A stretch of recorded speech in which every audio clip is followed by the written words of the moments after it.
Stockouts and overstocks, these are silent profit killers that haunt every Shopify merchant. Did you know retailers lose a staggering $1.1 trillion each year just from inventory mistakes?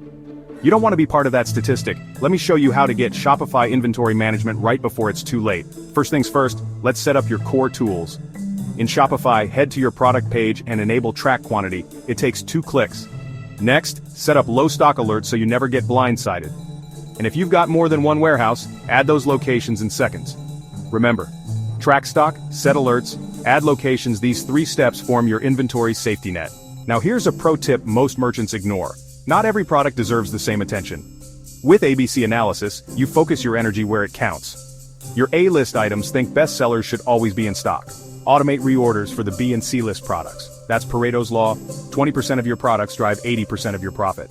But don't stop there. Apps are your secret weapon. Stocky, built right into Shopify, can handle automated reordering like a champ. Katana MRP is perfect for syncing your production, and OrderHive uses AI to predict demand spikes before they hit. All these tools install in one click, saving you hours every week. What if the worst happens? You oversell, or your supplier ghosts you? Here's what I do. Sync your POS to avoid double selling. Got dead stock? Bundle it into a flash sale and move it out. Facing delays? Always keep a safety stock buffer, and never rely on a single supplier. Diversify early. These quick fixes keep you selling, even when chaos hits. So stop guessing and start optimizing. Download my free inventory checklist today, link in the description, and turn inventory headaches into real business growth. Master your stock, and watch your profits follow.